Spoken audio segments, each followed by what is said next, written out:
Welcome back to That History Dude. So, I've been making quite a few videos on Clan Bruce. I'm trying to get them all done. So today, this video is about the Earldom of Carrick and those who inherited it and then grew from it.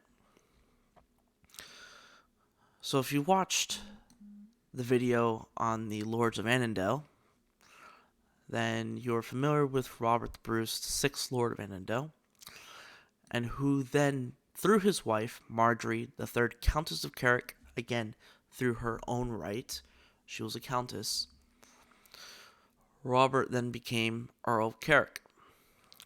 Now, obviously, the earldom would be passed on to his son and heir. He actually had several children that would go on and either take or inherit other lands as well. So let's learn more about them. So Robert the Bruce and Marjorie together, they had several children. Elizabeth Bruce, Alexander Bruce, Margaret Bruce, Mary Bruce,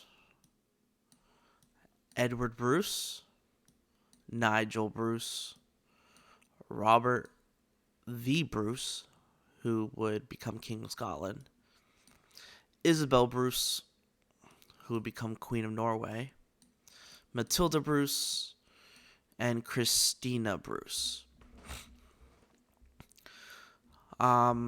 So Christina Bruce, let's start with her. She married first to Sir Christopher Seton. That marriage was short-lived. He died. They never had any children together. So she remarried to Sir Andrew Moray, Lord of Bothwell. The Morays, or as earlier known as the Moravia, would become what we know today as the Murrays. And they did have children, and they are of Clan Murray, obviously. Matilda Bruce married Hugh O'Balion, the 4th Earl of Ross, and together they had children as well, and they were of Clan Ross. Eric II Magnusson, King of Norway, married Isabel Bruce, who became Queen of Norway through the marriage, and yes, they had children of House Svur. Robert I Bruce married Isabella of Mar, his first marriage, and she died in 1296. She died giving birth to Marjorie. She died in childbirth. He then remarried to Elizabeth de Burgh, who would go on and give him several more children. Nigel de Bruce, who lived from about 1279 to 1306. Edward Bruce, he inherited the Earldom of Carrick, and through fighting, he became the High King of Ireland.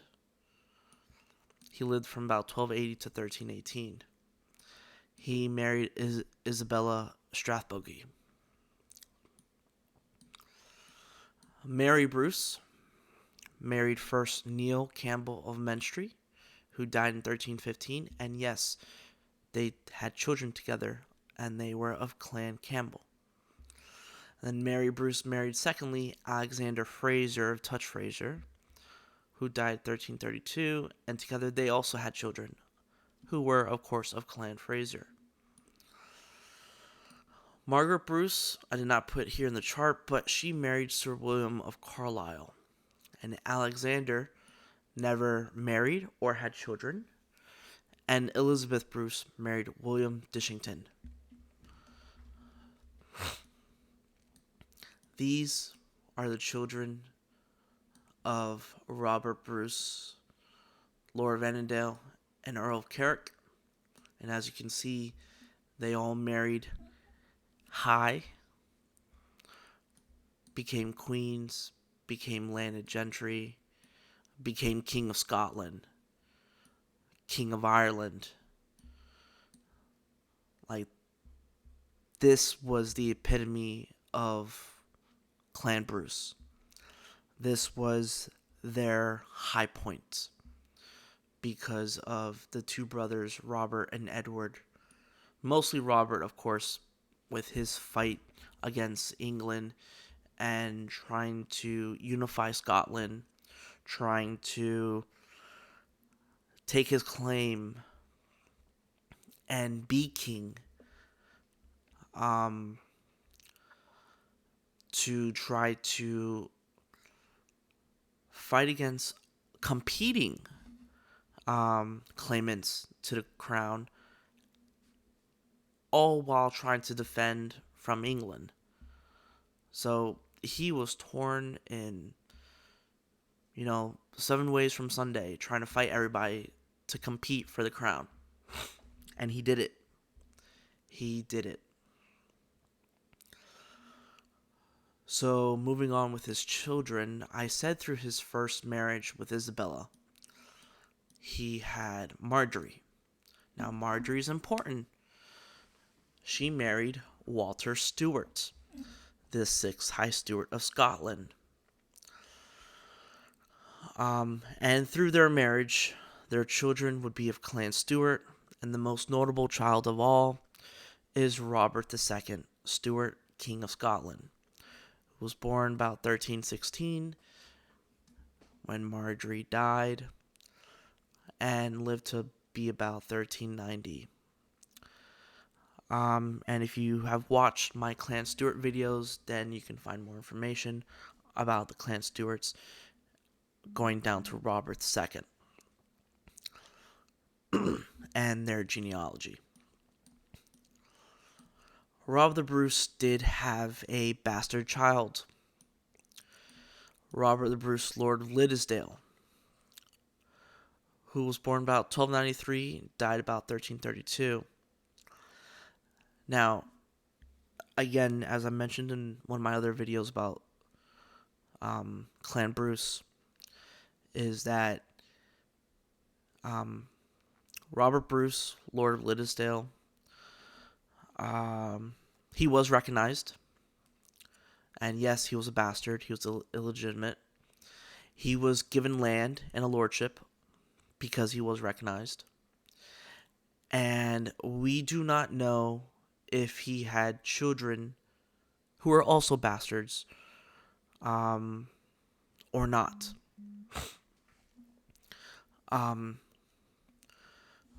We don't know exactly because the lordship of Liddesdale was reunified with the crown after his death. So if that was the case, that meant that he had no legitimate heirs to give the land to or the title to. But again, it is a theory of some sources to think that Robert the Bruce, Lord of Liddesdale, is the father of Sir Thomas Bruce, the first Baron of Clackmannan. Again, we don't know who Sir Thomas Bruce's father is, so that is just one theory that is out there, that Sir Thomas Bruce is a grandson of Robert the Bruce, King of Scotland. I know I mentioned the other theories, how he could be the son of Edward Bruce. Again, there's no confirmation on anything, which is why I took the information and I made up my theory that he was the grandson of this John the Bruce. It just made the most sense with the information that I have researched and found. Okay, so moving on, Robert the Bruce, with his second marriage with Elizabeth de Burgh, who was born about 1289, died about 1327. Together they had Elizabeth Bruce, Margaret Bruce, Maud Bruce, John Bruce, and David II Bruce, who became King of Scotland. Now, Elizabeth Bruce, who died in 1364, married Sir William Oliphant, Lord of Dublin, who died in 1329. Together, they would have children who were part of Clan Oliphant. Margaret Bruce, who died 1346, married William de Moravia, the 5th Earl of Sutherland. And as I've said before, de Moravia, Moray, Clan Murray, they're all the same name.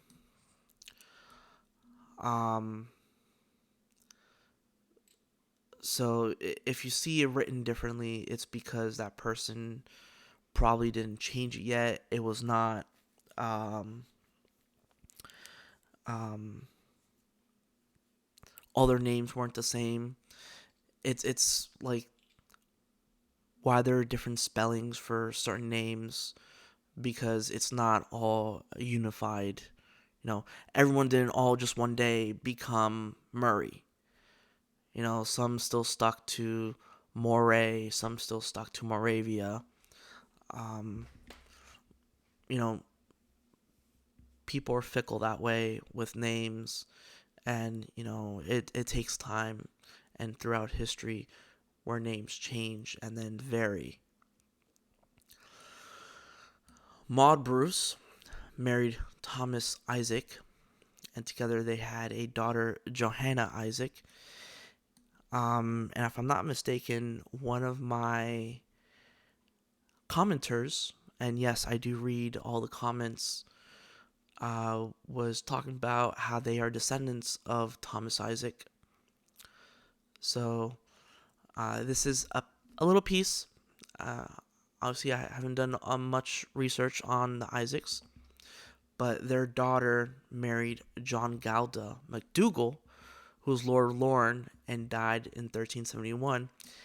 And their granddaughters were Jean Stewart of Innermeath and Isabel Stewart of Durrisdeer, who would later marry into the Bruces again. So, these two women were granddaughters to John Galda MacDougall and Johanna Isaac.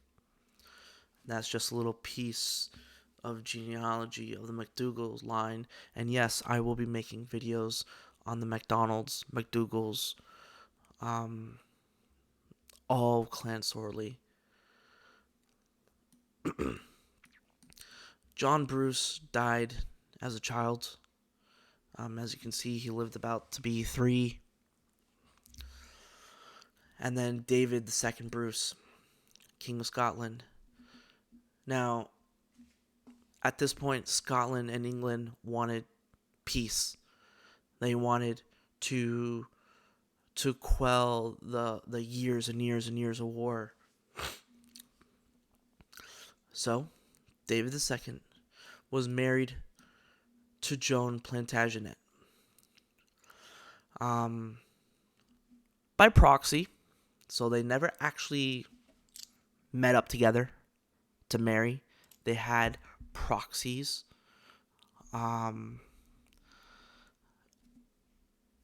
David II, he was evacuated to France because Joan's father, Edward II, decided to invade Scotland once again. And upon David's return, he was immediately captured by the English and imprisoned for 11 years, then finally ransomed by the Scots for 100,000 marks. Silver pieces. David II tried raising taxes in Scotland, but was a very poor money manager. He squandered money. He threw lavish parties. He, he spent because, yes, he was a king, but, he spent at the expense of the Kingdom of Scotland. So he raised taxes, but that led to a lot of discontent to the vassals. So after Joan's death, David II married his mistress, Margaret Drummond. But he never had any children. And because he never had any children, the next person in line to succeed would have gone through Marjorie's line. Marjorie, who married Walter Stewart, and then had Robert Stewart, who then became the King of Scotland. That's how the inheritance happened. Now, on to Edward Bruce. Together with Isabella Strathbogie, they had Robert Bruce, who became the 5th Earl of Carrick, and then Alexander Bruce, who became the 6th Earl of Carrick after the death of his brother the year before. Robert Bruce, who never married or had children, and then Alexander, who died literally 1 year after becoming Earl. He married Eleanor Douglas, and together they had a daughter, but then he died in 1333. So his youngest brother, Thomas Bruce, became the 7th Earl of Carrick, but he also died with no heirs, without being married, died in 1336. So the last Bruce was Eleanor Bruce, who married Sir William then Cunningham, and yes, they would go on to have children, but the earldom of Carrick was done. No other Bruces held the earldom of Carrick. It became extinct after Thomas Bruce. And that is this part of the family. Those who held the earldom of Carrick, and those who went on to become King of Scotland and the High King of Ireland. Thank you. In my next video, I will be talking about the connections between this branch and the Barons of Clackemane branch to present day. So stay tuned.